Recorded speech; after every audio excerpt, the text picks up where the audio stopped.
18-21 itu.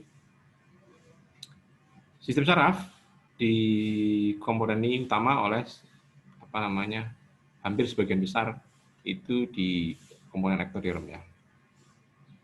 Nah, mulai pembentukan notochord, kemudian nanti ada neural plate ya, pembentukan plate untuk sebagai cikal bakal neural tube itu ya.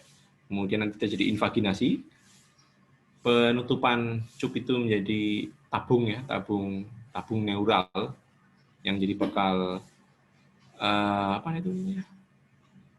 medula spinalis, nah seperti itu, sampai nanti menutup ke bagian rostral.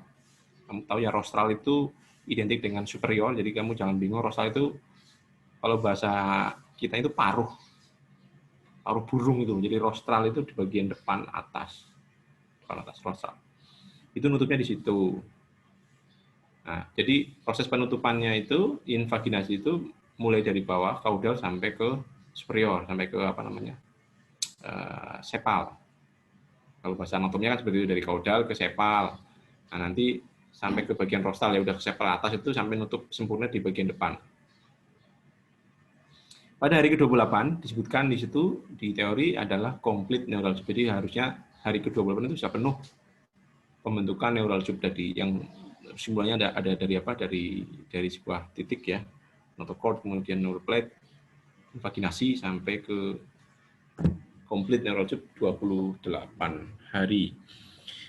Nah, intinya ketika nanti kita bicara tentang anomali sistem saraf, yaitu gangguan dari pembentukan ini, perkembangan ini, proses-proses yang sampai sini tadi, gampangnya tadi, ketika misalnya harusnya nutup, dia tidak nutup, kan begitu.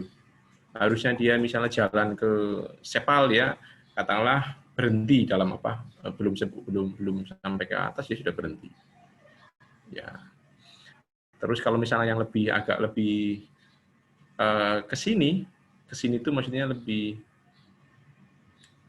kalau yang tadi kan primitif ya, artinya perkembangan primitif di zigotnya. Kalau yang lebih matur ya, kalau bahasa mungkin matur itu ya kayak tadi proses perkembangan yang sinaptogenesisnya, mielinisasinya, kemudian sel pembentukan glianya itu kalau terhambat itu juga ada kelainan. Tapi itu lebih ke sifat kayak mungkin kayak ada gen yang terlibat di sana yang tidak membentuk gitu ya. Tapi kalau yang struktur utamanya tadi hari ke-28.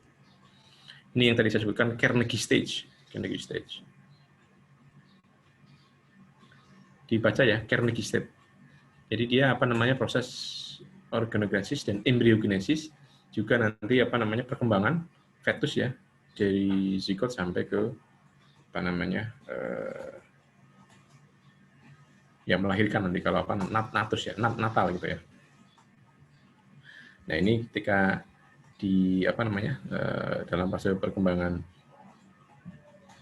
embryogenesisnya itu seperti ini. Pada hari ke-23 kemudian ini bukan hari ini stage-nya, stage ke-3. 60 hari ya, 60 hari berarti berapa bulan itu? 2 bulan ya, 2 bulan. 2 bulan. Kalau misalnya dihitung minggu berapa? 2 bulan dibagi 4 berapa? 8 minggu ya, 8 minggu. Sama kan 8 minggu kan? Nah, ini yang tadi proses embryogenesis, organogenesis itu. Nah, ini harusnya udah nutup. Ketika dilihat dari penampakan ini, maka dia udah nutup di atasnya. Fase dari pembentukan brain yang tadi saya sebutkan, ketika dari awal sudah oke, kemudian mau nutup ke bagian atas, maka ini terjadi. Khusus di bagian brain, di bagian otak, di bagian hemisferium cerebri. Migrasi, agregasi, axon growth, synapse formation. Nah, cell death juga mungkin diperlukan ya, kayak apoptosis ya. Mungkin kalau berlebih mungkin juga dikurangi begitu. Nah, itu juga terjadi dalam proses pembentukan penyempurnaan hemisferium cerebri. Saya kira ini sudah tadi saya sebutkan yang saya sampaikan. Dari neural plate, kemudian ada notochord, kemudian dia mengalami invaginasi, sampai terbentuknya menutup sempurna ya.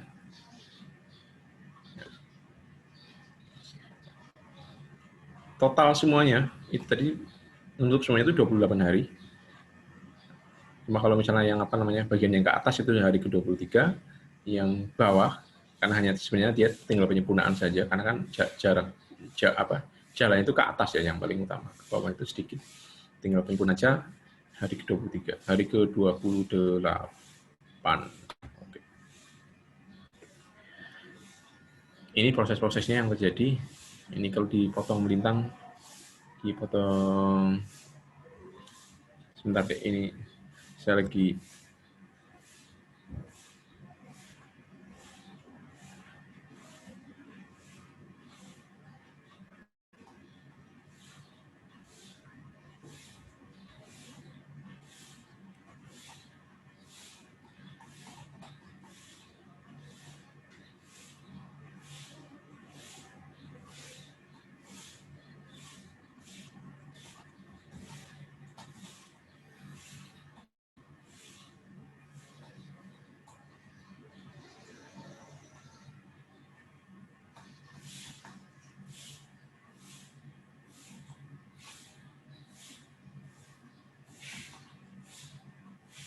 ya.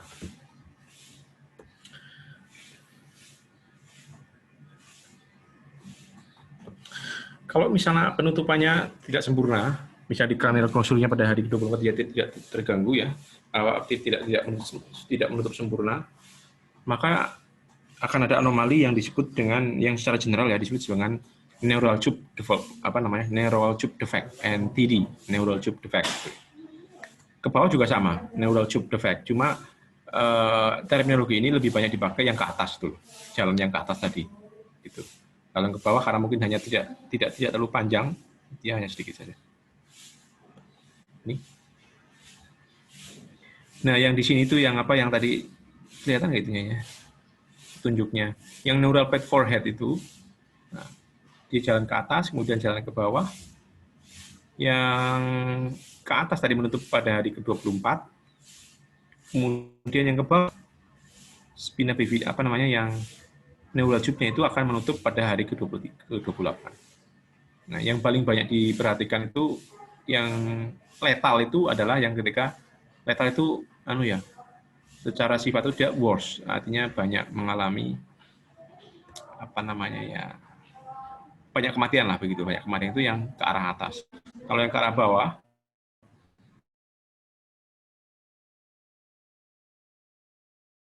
karena dia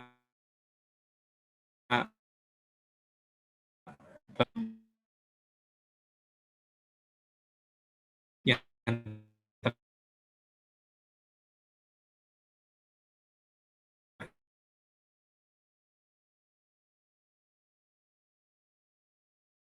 terkait dengan yang atas tadi yang itu, maka ada 3 bentukan primitif ini nanti. Pros encephalon, mes encephalon, rom encephalon. Itu Anda gambarnya di austral, pros depan, atas ya, superior. Kalau rom itu bagian belakang. Jadi dia akan berkembang banyak menjadi cerebellum. Mes encephalon itu penghubungnya. Identiknya dengan midbrain atau batang otak. Begitu. Anda nanti encephalon yang frontal, kemudian bagian lobus itu Anda bayangannya dia adalah pros encephalon. Nah, itu tiga primitive brain yang harus Anda ketahui, pros, mid, dan rom. Pros, mes, dan rom. Kemudian secara simultan ada nanti cervical flexure. Jadi ada jungtura atau penghubung. Kalau bahasa anatomik kan jungtura ya, penghubung antara hemisfer kanan dan kiri. Kemudian juga antara yang atas dan yang bawah tadi. Jadi penghubung tadi ya, jungtura tadi itu secara simultan juga terbentuk ketika proses pematangan brain ini.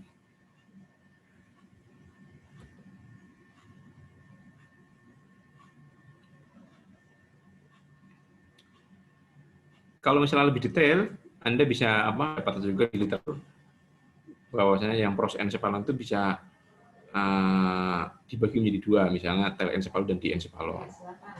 Kalau misalnya mau lebih detail. Tapi kalau untuk kelas kita ya, dokter umum, mungkin tidak sampai detail ke arah sana ya. Kalau misalnya Anda menjadi saintis otak atau sebagai neurosurgeon atau sebagai saraf lah, ya, spesialis saraf, mungkin ini akan dipelajari dengan detail. Harus tahu telencephalon and diencephalon, bagian dari prosencephalon. Itu porsi dari cerebral hemisphere. Kemudian yang diencephalon sebagian nanti menjadi optik vesicle. Jadi kayak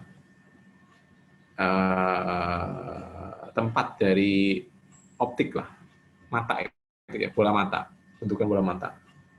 Diencephalon sebagian. Oke, kavitasi itu pembentukan ruangan-ruangan di dalam brain gitu ya. Nanti isinya ada di forebrain, midbrain, dan hindbrain. Nah, nanti bagian tengah yang paling umum dan paling wajib Anda ketahui itu yang vesicle centralis ya, vesicle sentral. Jadi kalau di dalam otak kita, di dalam brain kita itu sebenarnya ada ruangan yang isinya adalah cairan. Jadi tidak semuanya, saya kira nanti di anatomi sudah dipelajari ya. Di otak kita tidak semuanya adalah kumpulan dari sel-sel saraf dan glia ya, dan sel pendukungnya, tapi ada ruangan juga yang menyokongnya. Ini.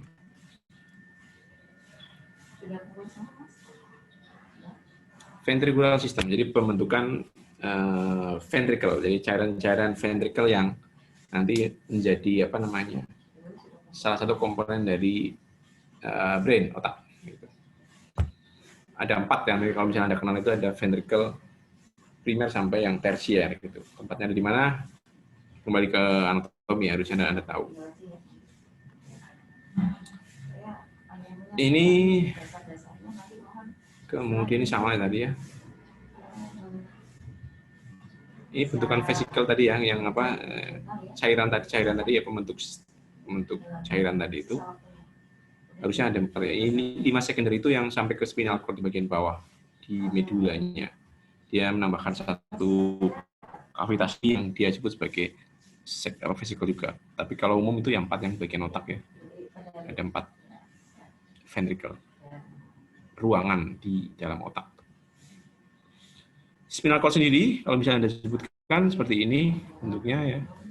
Ini ada bagian depan, anterior section, kemudian ini posterior section. Anterior secara fungsional Anda sudah tahu kalau ini berkaitan banyak dengan yang motorik. Yang posterior lebih banyak atau mengcover sistem sensorik. Kavitasnya tadi yang saya sebutkan ventricle tadi, ini ya ke medula spinalis. Kemudian ini ya, yang perlu Anda ketahui. Jadi antara perkembangan neural tube-nya dengan spinal cord-nya itu juga berlainan, artinya ada kecepatan yang berbeda. Nih. Sesuai dengan perkembangan ilmu, vertebra columna vertebralis, dan durameter itu lebih cepat pembentukannya daripada neural tube. Jadi nanti kayak semacam ada perbedaan posisi. Harusnya dia identik ya. Ketika misalnya kolom vertebralis nomor lumbar 5 ya, dia harusnya spinal cord-nya yang mengcover juga lumbar 5 di sisinya gitu. Tapi karena ada perkembangan yang berbeda kecepatannya, maka seperti tertarik, seolah-olah tertarik. Nah, begitu. Gambarnya sebelah kanan itu kayak gambaran ekor kuda. Film tarim itu bagian bawah ya.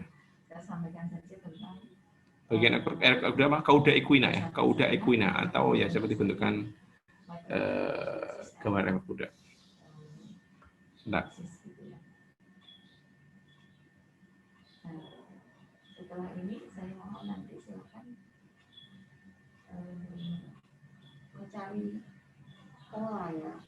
apa yang saya sampaikan pada misalnya topik atau apa materi atau infeksi jamur gitu.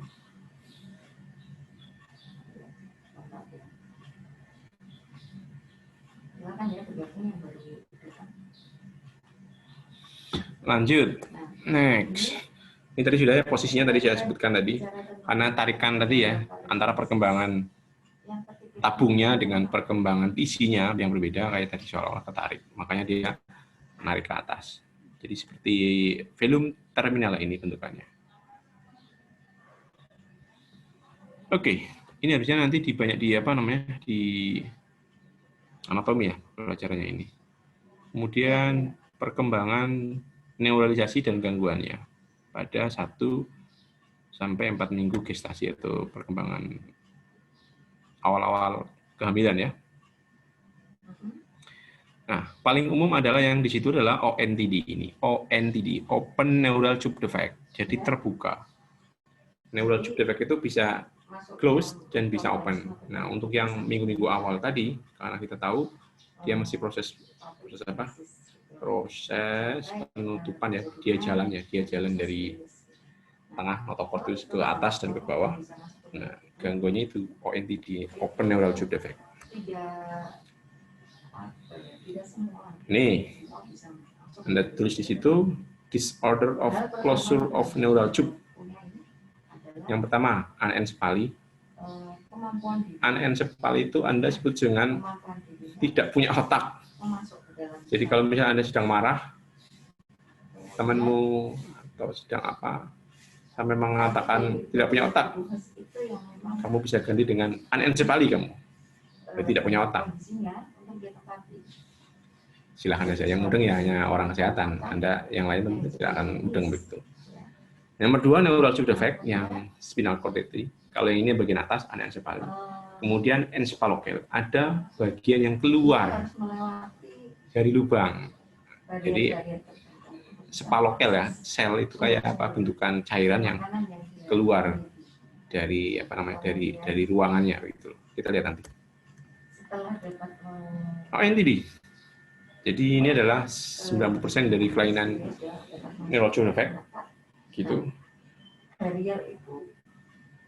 Merupakan gabungan dari genetik, artinya secara pembawaan, secara bakat memang dia punya bakat gitu ya. Ada gen-gen yang mungkin yang tidak terekspresi dengan sempurna atau mengalami mutasi gitu ya dalam proses neuralisasi itu. Koksin misalnya. Kemudian ada apa ya beberapa gen yang terlibat dengan proses lateralisasi misalnya. Ini juga dia akan apa namanya terganggu gitu. Kemudian yang kedua adalah gabungan antara gen dan environment. Contohnya ya kan di environment itu environment di dalam rahim bisa, di luar juga bisa. Dalam rahim misalnya apa? Ada gangguan trauma, ada infeksi TORS misalnya gitu ya yang masuk ke dalam rahim. Kemudian apa namanya? Virus misalnya gitu. Kalau yang di luar tubuh ada radiasi yang mengganggu proses pengembangan itu. Ada bom nuklir misalnya gitu ya, yang terjadi pada suatu tempat misalnya gitu, dan ada orang kehamilan di situ, dia bisa terpapar itu dan dia terbentuk ini gangguan ONTD tadi. Tapi secara umum maka para ahli menyebutkan ONTD itu sebagai multifaktorial disease, jadi tidak hanya satu bakat saja. Ada proses atau ada faktor lingkungan yang apa yang mengalami.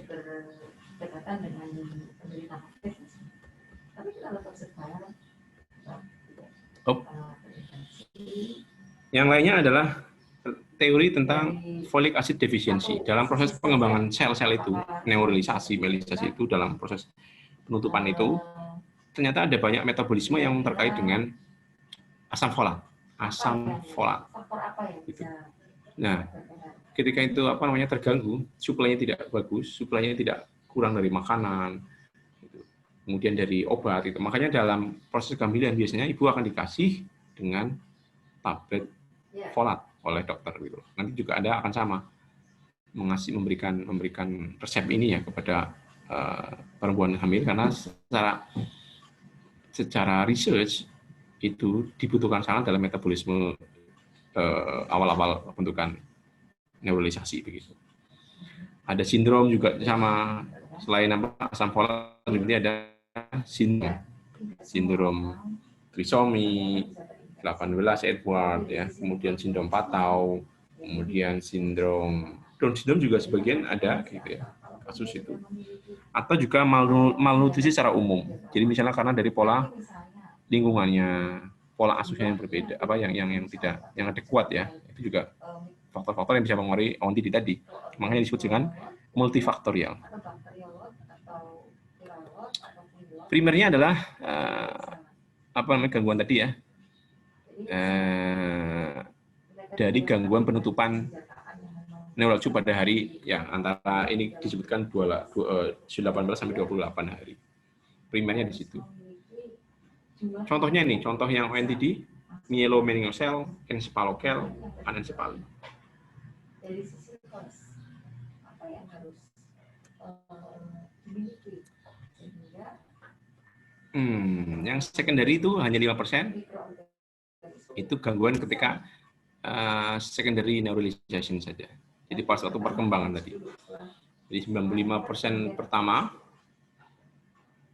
itu karena hari pertama itu gangguan yang penutupan awal-awal itu.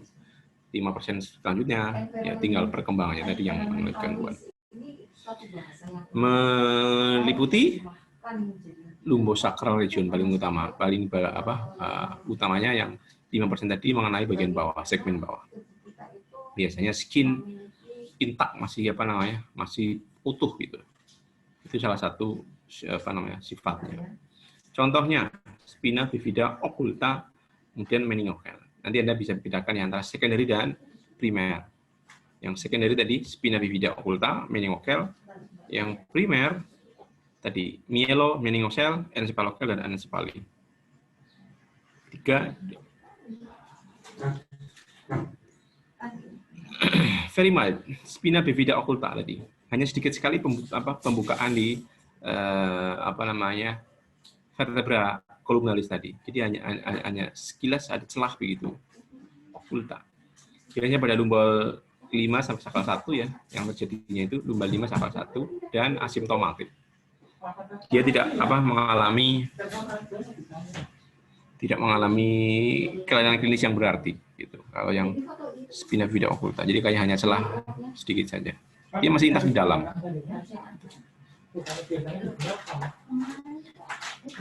Kelihatannya seperti ini. Jadi kulitnya masih utuh, maksudnya menutupi semuanya.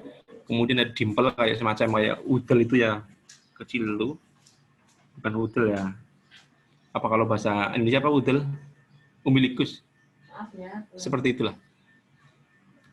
Dekok kalau bahasa yang itu ya di situ. Kemudian ada ini biasanya gambaran rambut di bagian bawah, segmen lumbal dan sakral biasanya.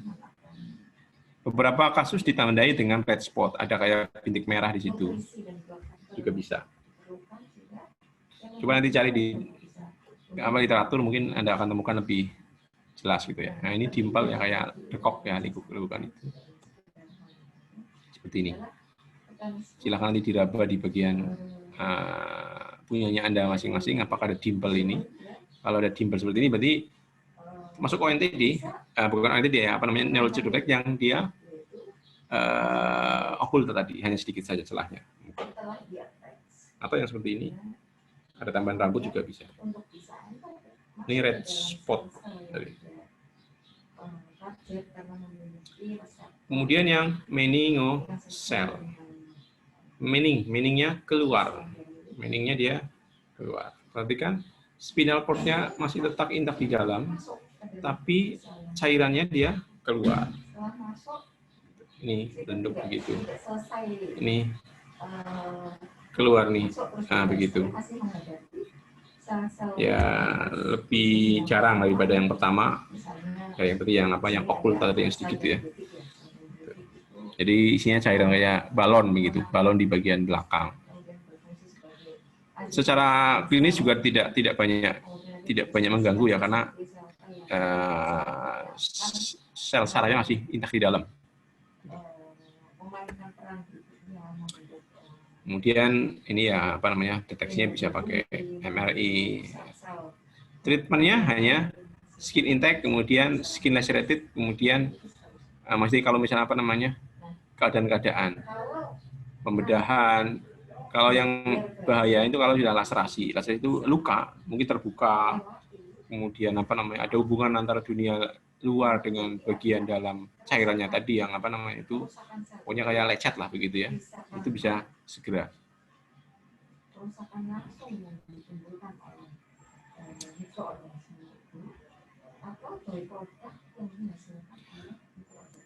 Kemudian tether cord, jadi ya kayak apa namanya kejebak gitu ya, kejebak atau nempel gitu. Nempel di bagian tepi dari apa namanya lubangnya atau tabungnya begitu. Beberapa di kasus diikuti dengan motor weakness karena nempel tadi ya. Kemudian ya apa namanya mungkin lemas gitu ya, lemas bagian bawah gitu ya. Itu bisa, tapi karena apa sifatnya dia mungkin dari lahir ya, kalau misalnya ini gangguan lahir maka dia dari awal dia akan kesulitan jalannya. Beberapa juga ditandai dengan gangguan sphincter karena tadi kejepit bagian apa bawah gitu ya, sensorisnya terganggu, maka aliran-aliran terkait dengan apa namanya parasimpatisnya itu terganggu. Jadi ada gangguan sphincter, ngompol atau bahkan mungkin sampai kalau yang sampai ke bagian bawah ya BAB-nya juga gitu. Sudah ini ya contohnya tether. Kemudian miel meningokal. Kalau miel ada bahasanya miel ini miel. Kalau yang pertama tadi benar kita lihat. Saya lihat dulu ya. Ini.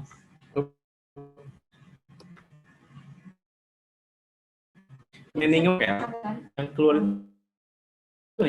jadi bungkusnya ya.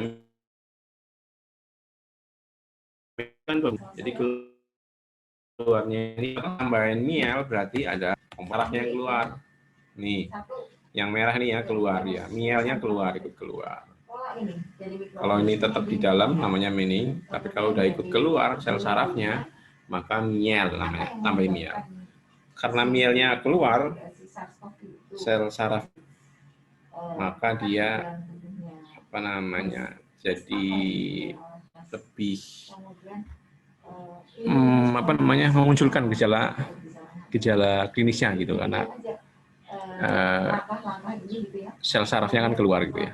Paling utama ini bowel and bladder bowel apa problem. Jadi apa namanya gangguan perkemihan dan gangguan BAB-nya terganggu.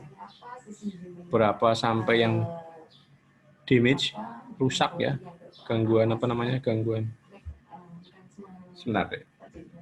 Udah info masuk.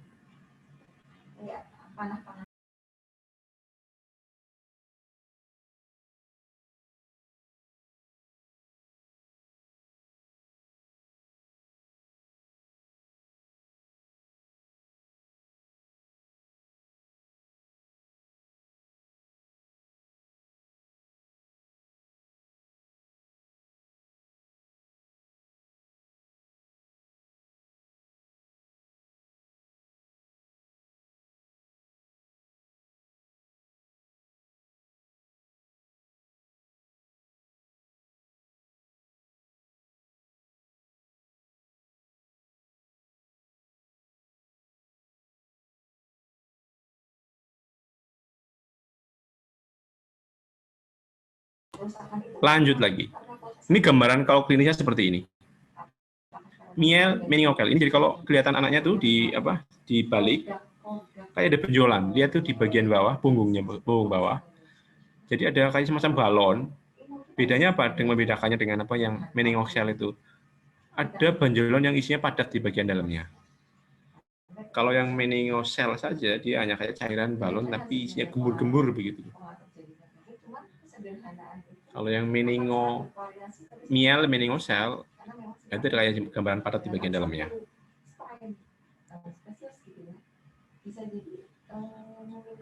Next, kenapa nggak mau nih?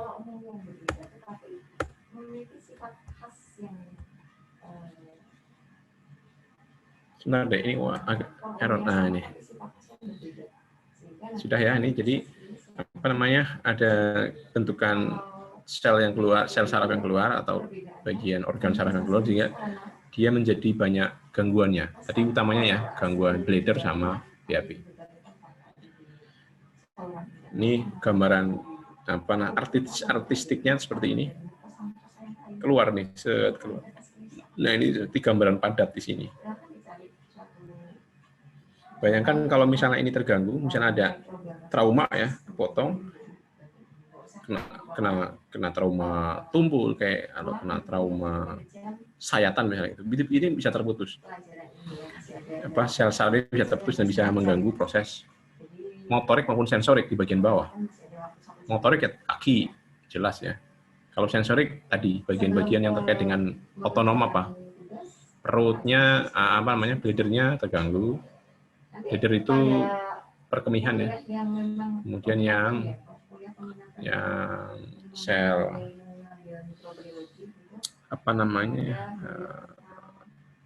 pencernaan, ya sphinkternya juga terganggu, bisa terganggu gangguan refleks, perkemihan sama BAB-an. Spina bifida itu identik dengan apa namanya,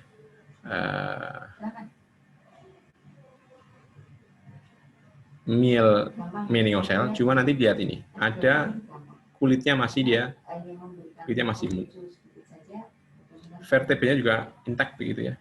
Jadi kayak semacam apa, gangguan pengeluaran dari meninx ya, kemudian spinal cord. Jenis dari meningocele. Keluar, kalau meningocele itu hubungannya dengan dunia luar, kayak terbuka, kulitnya tidak ada. Kalau ini kayak masih ada tutup kulitnya. Nanti kita lihat ada contohnya. Nah, ini masih utuh ya. Jadi keluar ini gembur-gembur seperti ini. Ini nggak ditutupi kulit ya, nggak ditutupi kulit. Kalau misalnya secara apa transluminasi ya, translucent itu dia masih mungkin kelihatan.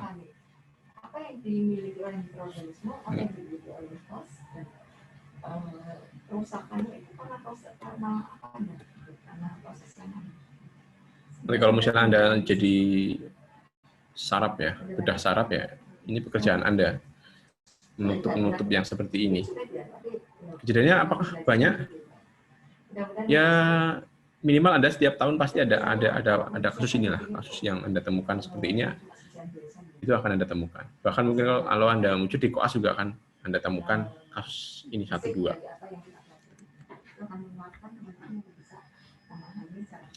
Ini yang apa namanya, yang sudah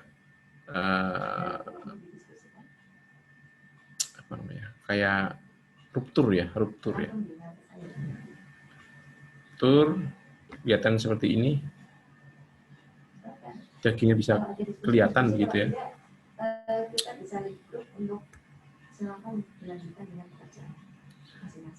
Intact tadi sama tadi ya, sama tadi. Ini double. Double berarti dari depan itu hidrocephalus, ya, gangguan ventricle. Gangguan ventricle berarti cairannya, proses pembentukan cairannya. Ventricle itu kan tadi yang disebutkan. Yang bawahnya ada gangguan ONTD, open neural tube defect tadi. Jadi ini double, gangguan ventricle sama gangguan penutupannya. Ini kalau yang apa namanya, sindrom juga bisa diikuti dengan banyak apa namanya banyak kalau ada banyak faktor lingkungan yang berpengaruh, ya diberikan di situ. banyak klinis gitu yang bisa ditemukan di situ.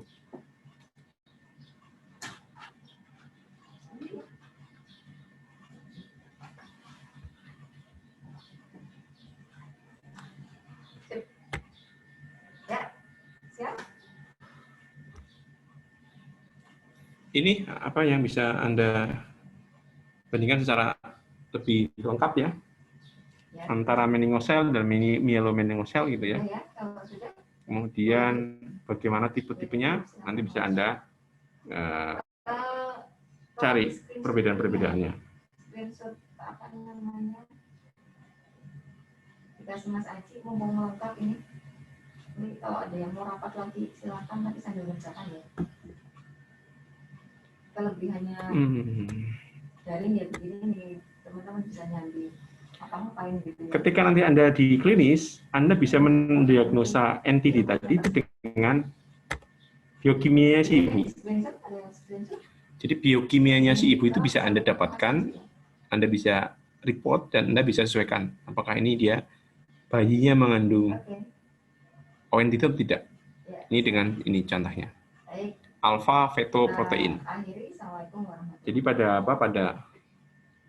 kasus-kasus yang NTD, alpha fetoprotein pada serumnya si ibu dia naik tajam, lebih dari 2 kali.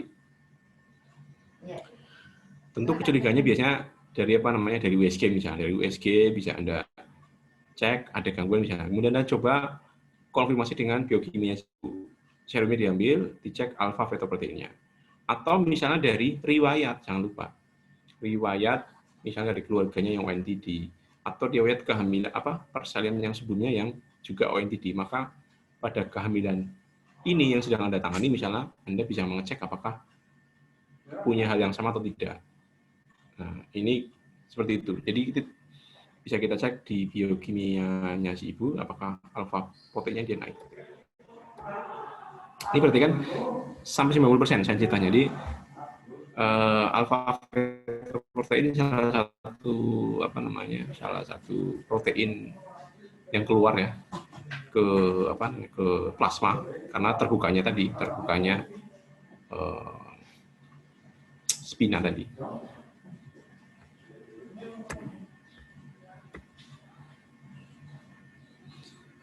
Ini contoh-contohnya bisa Anda differential diagnosanya, peningkatan alfa fetoproteinnya, ONTD, open knowledge defect, Down syndrome, atau Edward, ya, twin juga sebagian bisa naik gitu ya. Tapi yang utama adalah yang 90% adalah ONTD tadi. Down syndrome naik tapi tidak sekuat ONTD. Jadi kalau tadi kan lebih dari 2 kali lipat ya. Kalau Down syndrome dia mungkin tidak sampai berkali-kali lipat. Dia hanya naik seperti multipelnya tidak sampai 2 kali lipatnya.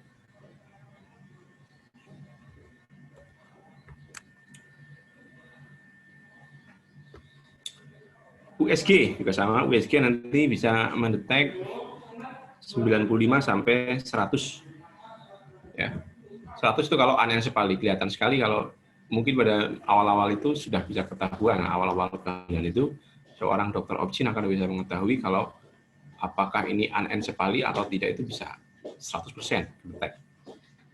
Gitu.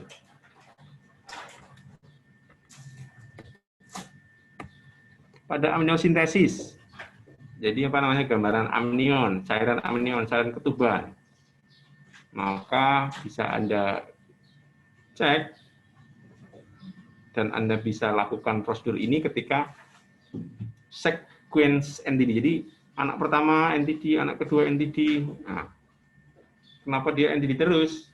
Berarti Anda mau ngecek apakah ini ada kelainannya dengan gangguan kromosomal, gangguan genetik atau tidak, gitu ya. Nah, itu bisa Anda cek amniosintesisnya. Gitu. Pada minggu ke-12 sampai 15 minggu bisa Anda cek apakah ada peningkatan atau tidak.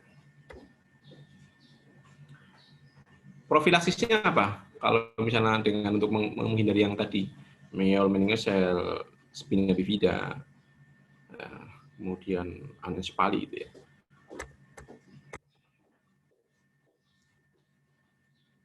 bolak-balik pakai ini. Buka tutup.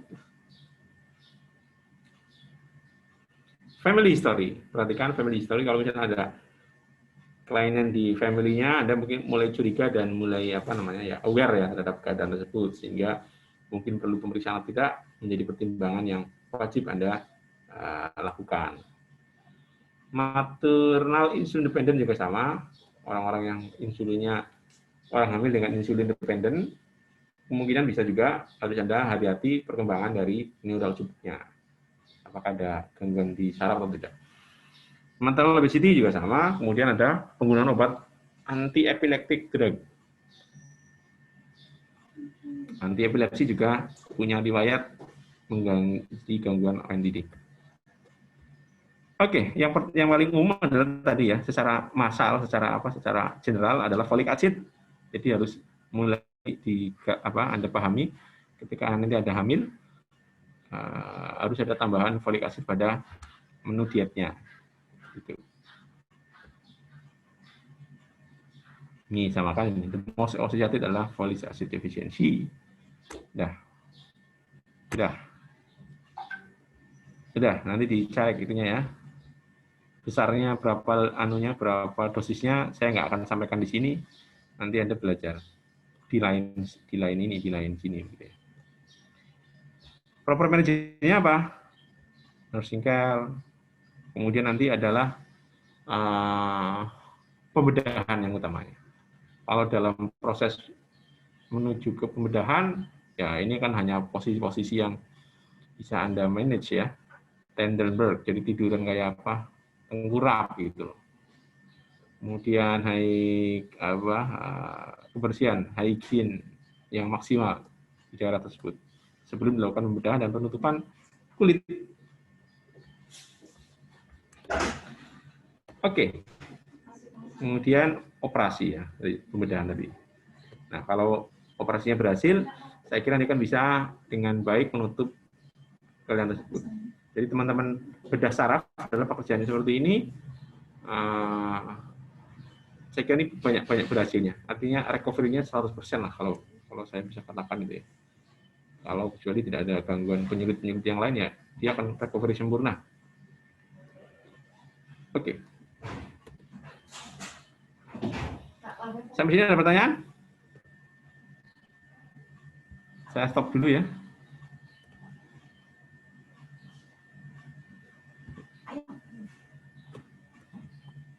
Bentar.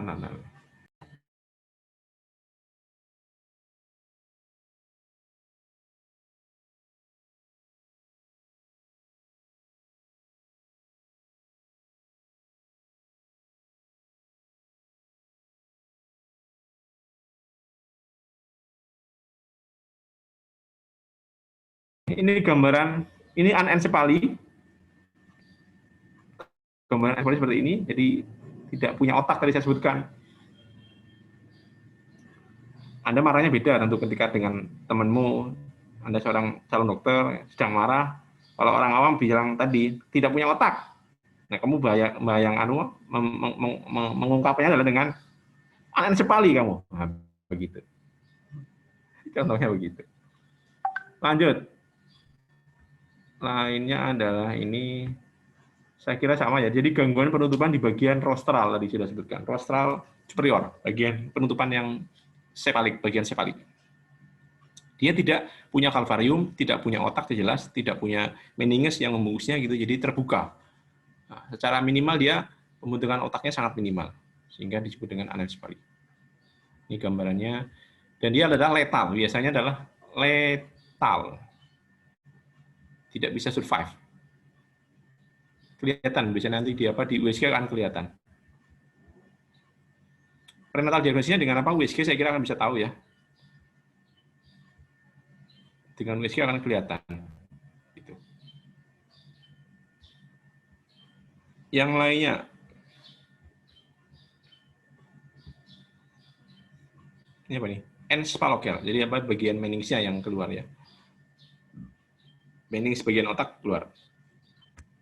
Cephalocal bagian apa? Dalamnya. Nah, ini contohnya yang klinis itu seperti ini. Biasanya pada bayi akan bisa kelihatan.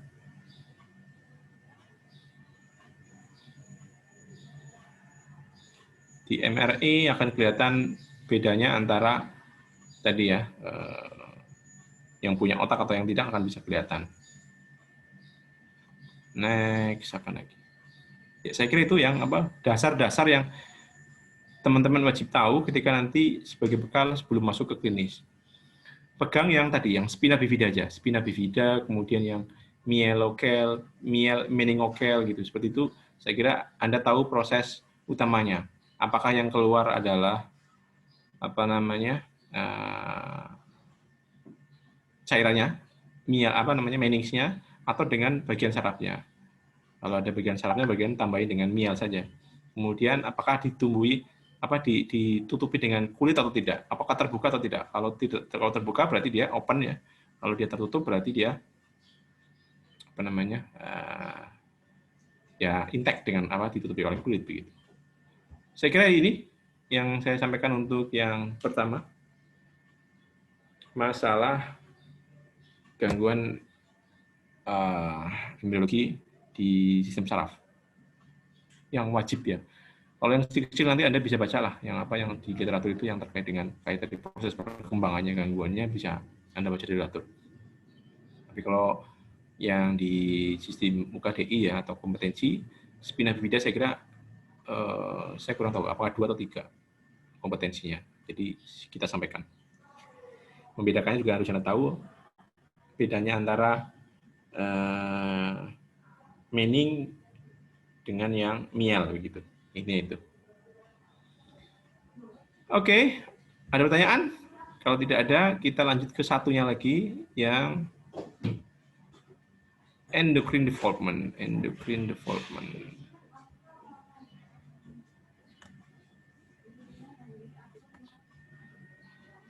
Endocrine development.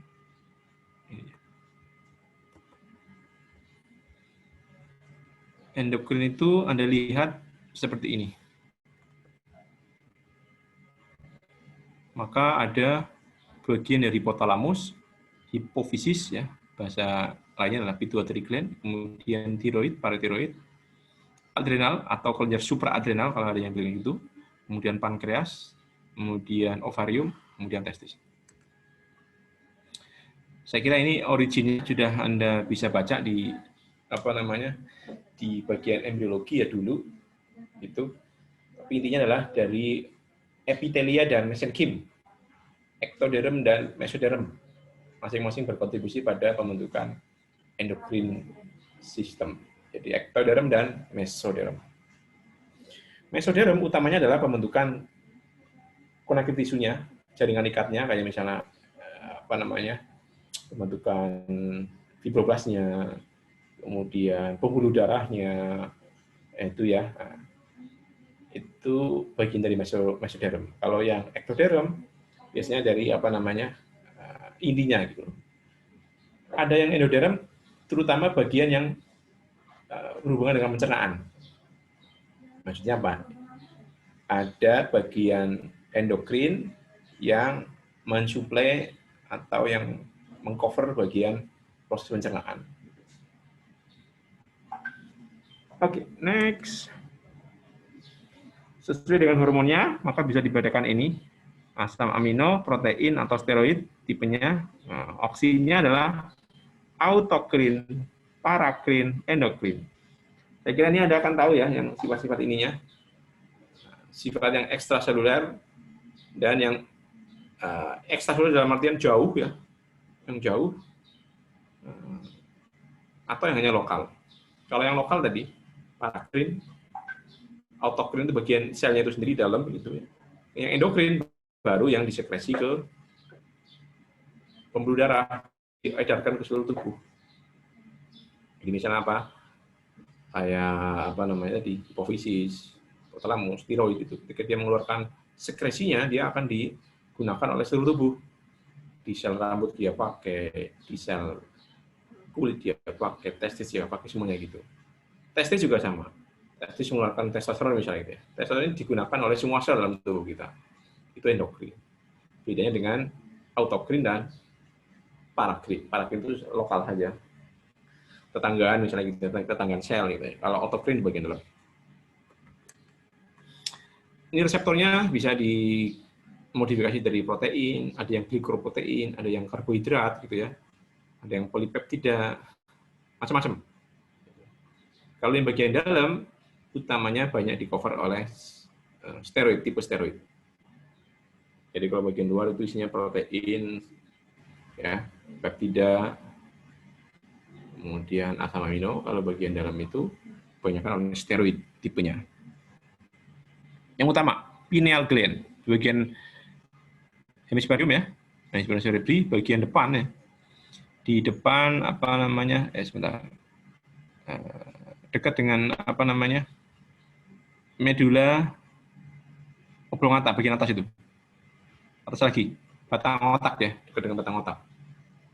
Nah, pineal gland banyak berhubungan dengan melatonin, dengan apa namanya? Dengan siang dan malam, irama sirkadian ya, nah, seperti itu. Ini apa namanya? Fungsinya nanti Anda disebutkan, bisa dicari gitu ya. Kemudian patologinya apa? Ya kalau misalnya kerusakan ya gangguannya di gangguan tidur, gangguan apa pembentukan kulit ya, melanosit gitu ya. Itu seperti itu. Hipotalamus ini yang apa namanya? Master of gland. Hipotalamus ya, sebelum bawahnya hipofisis ya. Ini master gland-nya. Ada 3 bagian, neuroectoderm, ventrolateral, dan mammillary bodies. Ini hormon yang dikeluarkan nanti bisa dibaca sendiri lah. Ini bagian fisiologi sebenarnya. Kita ulangi sedikit lagi. Nah, ini apa namanya? Pituitary yang keluar dari hipofisis ya. Bagian ektoderm dan neuroectoderm. Bagian ektoderm dan bagian neuroectoderm. Ini proses pembentukannya tadi yang sebelah kanan itu ya.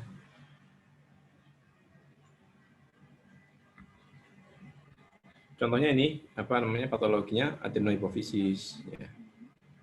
Adenohipofisis bagian depan, maksudnya bagian hipofisis yang bagian depan. Kemudian neurohipofisis yang bagian dekat dengan infundibulum. Ini apa namanya? Segmennya, segmen anterior, posterior, rostral. Tiroid ini ya bagian apa? Anda tahu di bagian dekat dengan trachea ya, leher itu. Kemudian ada diverticulum tiroid. Itu proses apa? Embriologinya.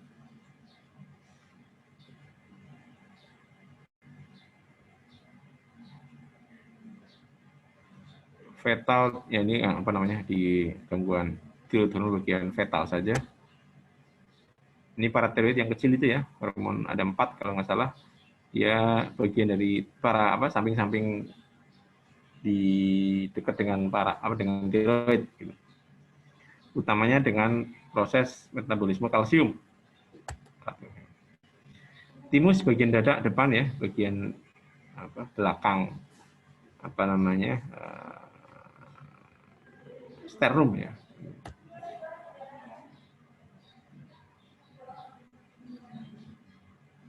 Pancreatic buds. Ini di bagian pankreas gitu ya. Nah, kalau terjadi gangguan dari apa khusus untuk selnya sel beta, kalau terjadi gangguan awal ya, gangguan genetiknya misalnya, maka kemunculan biasanya adalah yang DM itu ya, DM tipe 1 gitu. Kalau yang DM tipe 2 bukan dari secara lokal ya, tapi dia karena gangguan sistemik. Nah, ini sudah yang beta sel. Insulin, gangguan pertumbuhan insulin, gangguan pembentukan insulin. Ini bagian fisiologi sebenarnya. Cek di adrenal juga bagian atas ya, di suprarenal, jalur suprarenal. Gonad bagian bawah, testis ada ovarium dan testis gitu ya. Dan ini kalau pembentukannya silakan dibaca mulai dari mesoderm dan primordial germ cell. Diferensiasi menjadi Perhatikan, kalau yang untuk diferensiasi, jadi perkembangan, pada awalnya antara testis dan ovarium itu tidak bisa tidak bisa tapi asalnya adalah sama. Nah, pembedanya adalah ketika ada kromosom Y. Di kromosom Y itu ada testis determining factor, TDF. Jadi kayak semacam apa? Zat di kromosom Y yang menyebabkan gangguan perkembangan dari bukan gangguan ya. Yang tadinya ductus Mulleri berkembang, dia tidak berkembang. Namanya anti Mullerian hormone (AMH) atau inhibiting Mullerian hormone (IMH). Jadi dia menginhibisi. Jadi kalau misalnya pada dasarnya setiap manusia itu adalah wanita. Baru ketika ada kromosom Y yang menghambat itu, jadi tidak terbentuk, jadi berkembang yang satunya lagi. Apa namanya? Ada perkembangan lain yang ductus yang lainnya begitu loh. Wolfie. Kalau yang Mullerian dia tidak berkembang, yang tadinya setiap manusia adalah wanita asli. Baru ada kromosom Y yang berperan hanya satu, ya dikit itu, yang mengeluarkan sex determining hormone itu, AMH itu, menjadikan semuanya jadi terkat. Yang harusnya dia jadi wanita ya. Tapi karena ada itu jadi dia rudimenter. Jadi berkembang yang lainnya. Oke. Ini saya kira ini juga anti Mullerian hormone tadi sudah saya sebutkan contoh-contohnya. Sampai jam 11 ya. 1 menit lagi. 5 menit lagi maksimal. Plasenta juga sama punya hormon gitu ya, punya hormon yang tentu dia mendukung atau mensuplai dari proses kehamilan ya. Utamanya HCG, kemudian HCT, ya. ACTH gitu ya. Kortikotropin ini ya. Nah, ini orang-orang opsin ini yang harusnya tahu banyak itu kali ini. Tapi yang utama adalah yang hormon HCG itu kan. Chorionic hormone gonadotropin. Kalau terjadi gangguan, masing-masing perubahan-perubahan itu yang di sistem hormon akan mengganggu pubertas, menopause, ataupun penyakit. Kalau pubertas kayak jadi gangguan testosteron ya. Kemudian kalau menopause ya tadi gangguan waktu memanjang misalnya atau prekok ya sebelumnya. Kalau disease banyak, misalnya pada testosteron keluar, tapi tadi saya sebutkan karena dia sifatnya endokrin, berarti kan harus ditangkap oleh semua sel dalam tubuh. Ada di setiap sel kita ada yang namanya testosteron reseptor itu, androgen reseptor. Pada keadaan tertentu androgen reseptornya rusak. Tentu androgen reseptor dikode oleh sebuah gennya mutasi misalnya. Maka sel di trakea dia tidak bisa menangkap testosteron, maka suaranya yang harusnya ke laki-laki jadi tidak bisa laki-laki. Kemudian di mame yang harusnya dia tidak tumbuh, gynecomastia ya, mame tumbuh karena apa? Ada aromatase gangguan dari testosteron jadi progesteron ya, muncul gitu. Jadi ada gynecomastia, jadi ada gangguan. Pada laki-laki karena dia punya seks Y, kromosom Y, tapi karena ada gangguan reseptornya di masing-masing step dalam tubuh kita yang harusnya ditangkap oleh setiap sel, testosteronnya tidak bekerja. Maka dia seperti wanita. Kromosomnya XY, tapi seperti wanita. Namanya apa? Kalau kelainannya, nanti Anda sebut dengan PAIS sama CHAIS. PAIS itu parsial, kalau CHAIS itu complete. Complete androgen insufficiency syndrome. Tadi, gangguan reseptor di masing-masing sel dalam tubuh kita. Gitu. Contohnya begitu. Ini contoh-contohnya nanti bisa dibaca ya. Mulai dari pineal sampai ke bawah, dibaca aja lah. Dan saya jarang, ini bagiannya fisiologi sebenarnya, terutamanya gitu ya. Cuma kalau yang secara embriologi ya tadi saja. Gangguan kayak misalnya pembentukan sel beta misalnya begitu. Kalau di struktural, gangguan struktural dari embrio ini tidak banyak ya, tidak banyak dikoleksi dan mungkin ya kita harus memahaminya dalam artian konteks keilmuan kita suka itu. Tapi kalau dokter umum saya kira tidak wajib lah Anda tahu sampai detail banget ini kelainannya apa, strukturnya seperti apa gitu ya. Mungkin nggak harus. Yang tadi saya sebutkan, yang tadi saya sebutkan. Kalau tadi saya sebutkan PAIS dan CHAIS, itu adalah gangguan dari reseptor androgen yang ada dalam setiap sel tubuh kita. Jadi setiap sel kita harus bisa menangkap androgen untuk prosesnya pada laki-laki ya. Karena terjadi gangguan, tidak bisa menangkap sinyal testosteron yang harusnya jadi laki-laki, nggak bisa tuh, seolah jadi perempuan. Itu namanya CHAIS atau PAIS, tergantung tingkat keberatannya. Sekarang kebalik, dia punya kromosom XX, berarti apa? Wanita ya. Wanita, tapi kok seperti laki-laki? Kalau tadi kebalik, harusnya kromosomnya laki-laki jadi wanita, seperti ke wanita. Kalau ini kebalik, perempuan dia seperti laki-laki. Karena ada gangguan hiperplasi androgen adrenal. Jadi adrenalnya berlebih, kelenjar supraadrenal berlebih. Kan kita tahu di bagian salah satu bagian kelenjar adrenal itu adalah androgen isinya. Nah dia tidak bisa karena semakin banyak, seolah-olah tadi androgennya kan penting juga di setiap sel. Nah dia mendominasi. Jadinya apa? Ada tumbuh cakun. Karena androgennya tadi berlebih, tumbuh cakun, tumbuh rambut di setiap tubuhnya misalnya gitu. Jadi seperti seorang laki-laki. Di bagian sistem genitalnya dia mungkin nanti ada pembesaran falus. Penis ya, klitoris dia membesar gitu. Jadi seperti seorang laki-laki. Namanya CAH. Jadi kebalikan dengan yang tadi, CHAIS dan PAIS. Nah, itu aja paling yang utama. Terima kasih. Selesai jam 11. Ada pertanyaan terakhir?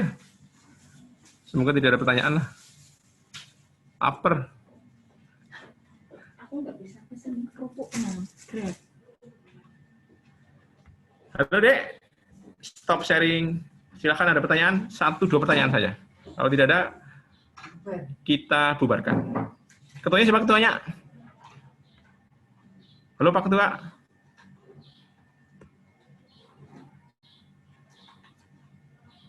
Loh, ini kamu mendengarkan apa enggak? Mendengarkan, dokter. Oh, akhirnya pada pergi. Mendengarkan, dok. Ya. Saya takutnya saya ngomong sendiri maksudnya. Oke, buat soal nanti Anda perhatikan tadi bacaan yang NTD itu pasti keluar 1-2 lah kalau nggak salah itu. Kemudian tadi cara mendeteksi NTD di bagian biokimia ibu, alfa fetoprotein dibaca alfa fetoprotein garis bawah. Biasanya keluar itu. Kemudian di endokrin tadi yang CHAIS sama PAIS sama CAH, nanti bedanya apa Anda baca lagi. Kemudian apa sih? Yang DM tadi, yang juvenil tadi. Kalau yang lainnya saya kira nggak wajib buat seorang dokter umum. Silakan dibaca.